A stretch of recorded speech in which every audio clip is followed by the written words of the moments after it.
So we already started talking a little bit about stereotyping and prejudice before spring break, and there are a few other topics that we want to talk about for this particular unit.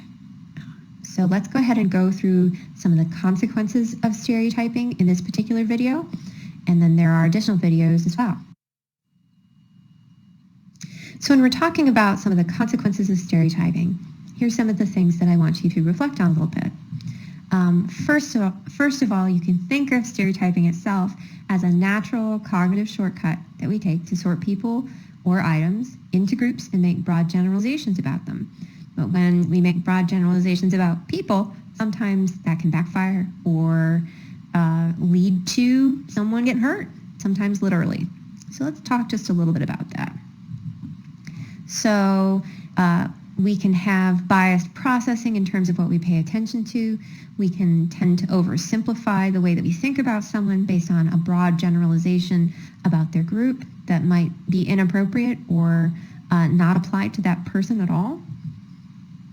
There's actually an effect called the outgroup homogeneity effect that states that we tend to be more likely to assume that an outgroup from us, so everyone that's like us is within our in-group and people who are different are in our out-group, we tend to take a look at people in the out-group and clump them all together and assume that they are all very similar to one another. We're a lot more likely to recognize a variety and variability within our in-group, and we're much more likely to assume people in the out-group are all similar to one another. That's known as the outgroup homogeneity effect. When it also comes to bias processing, when we are in ambiguous situations, we tend to be more likely to pay attention to information that we expect to see. And in the case of stereotyping, that information is information that is consistent with our stereotypes. So for example, in a classic video study that they did, they had videotapes of white children and black children on the playground doing the same behaviors, and they had people code those behaviors. And what they found is that the coders were much more likely to interpret the behavior of the black child as more aggressive than the white child, even though both were doing the same behavior. They would basically pay much more attention to the black child acting out, and they would ignore the times where the white child was doing the same thing. And they would also not necessarily pay as much attention to all the times the black child was helpful, waited in line, was patient, and once again tended to hone in on the things that they expected to see due to stereotypes that are commonly held that black people are more aggressive.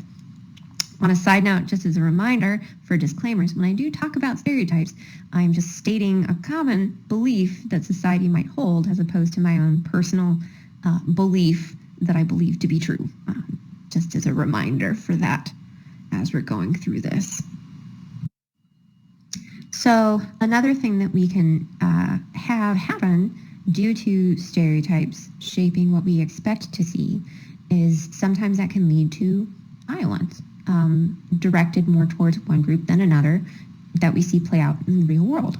So Miller et al. Did a shooter bias study that was basically asking people to look at pictures of white and black men who are either armed or unarmed in 4 different groups. So you could have a white armed person, a white unarmed person, a black armed person, or a black unarmed person, and you had to make the decision to shoot or not to shoot. And these were the Miller results studies. You can see a little bit more about the results there. The white target, people made a roughly even number of errors in terms of whether they would shoot the unarmed person, which was an error, or not shoot the armed person, which was an error. And you'll notice the errors were a little mismatched for the black target, that people were slightly more likely to shoot an unarmed black target and less likely to not shoot an armed target. Meaning that they were just more likely to shoot the black target in general. And you can see this played out in terms of higher tendencies for black suspects to be shot in incidences with police when it comes to those numbers. If you're interested in learning a little bit more about those incidents, then you certainly can ask me and I can direct you to some relevant sources for that. But this presents some real consequences that we see played out over and over again in terms of stereotypes associated with black people being more threatening and more aggressive, leading to that error happening a little bit more often when it comes to black targets versus white targets in the real world. When it comes to other consequences that we see, social identity theory would state that we are very highly motivated to see our own group as positive and the other group as negative, as a way to feel better about ourselves. So sometimes when we feel a low sense of self-worth, denigrating outgroups or practicing hate towards people who are different can make us feel better about our own self-identity, because we want to see people within our group, which includes ourselves, in a positive light. So it can be really sad sometimes when people take this particular route, but yeah, sometimes we see it happening. When you temporarily lower someone's self-esteem, they are more likely to stereotype others and are more likely to practice prejudice against an outgroup. Pettigrew, the social psychologist, not the Harry Potter character, he doesn't turn into a rat, everybody. Pettigrew developed the ultimate attribution error, which is compared to the fundamental attribution error.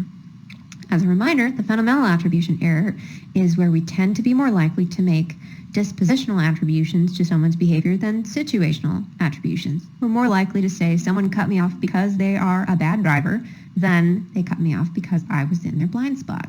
And what Pettigrew identified is what he called the ultimate attribution error, where we tend to be much more likely to attribute negative stereotypic behavior to the individual and attribute non-stereotypic behavior to the situation.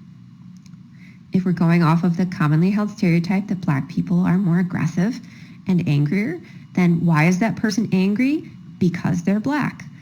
Why are they calm? Oh, it must be because of the situation. And once again, when I talk about these things as examples, I'm going with commonly held stereotypes.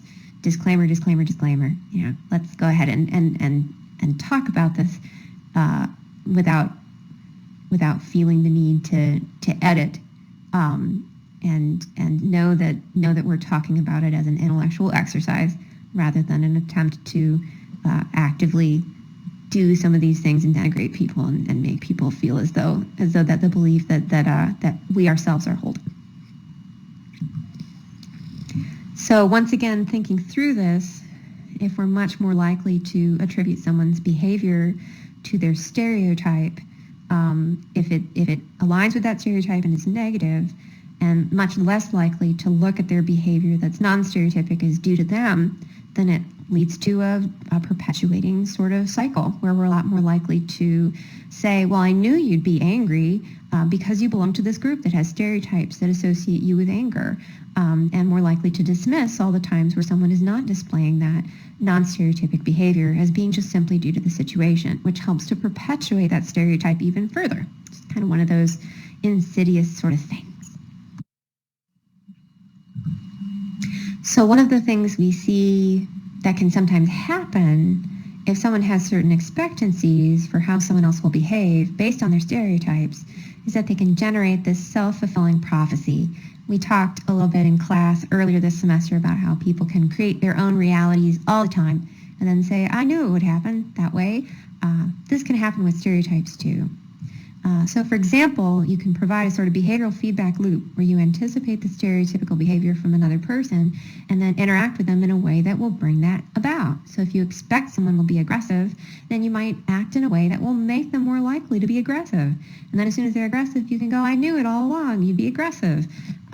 But in reality, it was your behavior that was triggering that particular situation. So another thing I want to remind you about is that we are spectacularly bad at taking into account the role that we play in any given situation.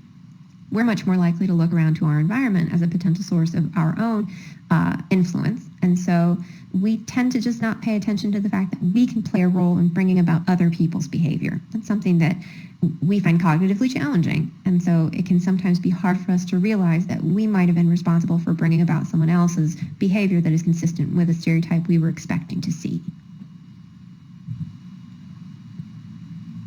And once again, this can be done through interpersonal body language and eye contact. It can be extraordinarily subtle, that can bring about the expected behavior in someone else. The target of the stereotype can also experience a lot of negative consequences from stereotypes that are out there in the ether. So people can often internalize these negative stereotypes and believe them. And even if they don't believe them, they can still negatively impact someone's self-identity. Dr. Kenneth Mark did a really compelling study on Black children interacting with black and white baby dolls for the Brown versus Board of Education Supreme Court case. And I'm actually going to link you to a video where a young high school student replicates that study more recently to show how very young children can sometimes internalize negative stereotypes about their own group in ways that can sometimes be deeply heartbreaking. I'm also having you watch a lecture by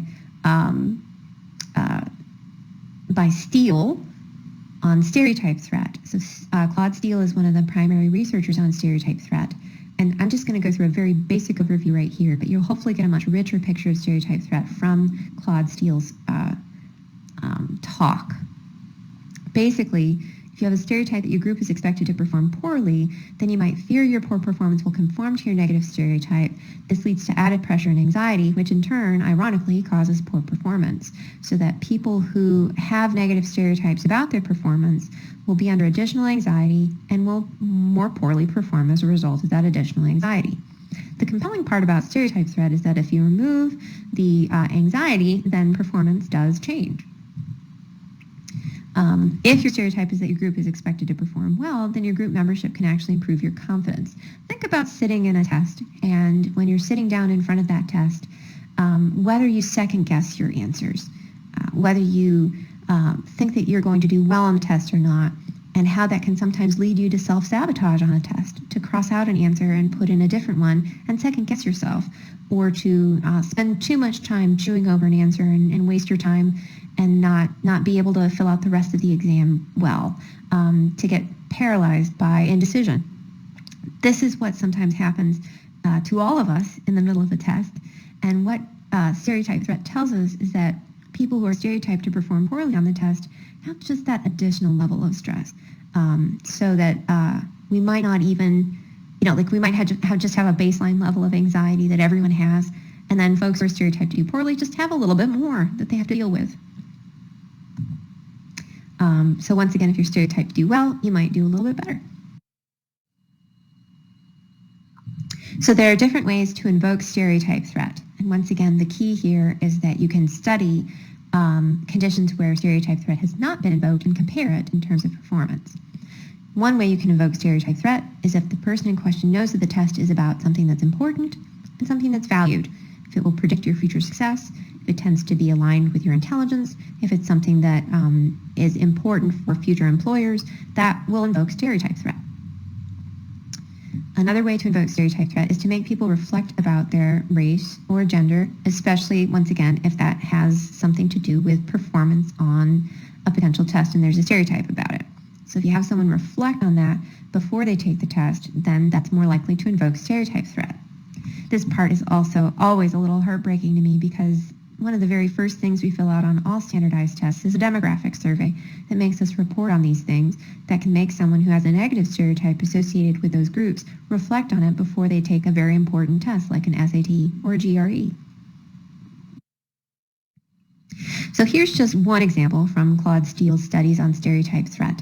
And once again, his talk is available, and if you ever want to read his book, Whistling Vivaldi, that's a great book for you to read to learn a little bit more about this phenomenon. So what he did was he had white and black students take portions of the verbal GRE, and in the stereotype condition, he told people that the test was measuring their performance on verbal skills and that they get feedback about their performance later. In the control condition, people were just told, hey, just take this, it's no big deal, just see how well you do, to see how well you do. They weren't necessarily told that it was an important test, and that they would get feedback after. And once again, if you want to look this up, Steele and Aronson published this in 1995. And here's what the results were able to show. I know it's cut off a little bit at the bottom, but basically, if you compare the blue bars, black students who weren't told the test was important scored just as well as white students in that particular condition, whereas black students who were told the test was important had their scores plummet by almost half. So you could see how that difference was not due to ability, but rather due to the invocation of threat. So that raises some interesting questions about when we see differences in testing gaps between Black and white students, how much of that is due to performance, and how much of it is due to performance anxiety.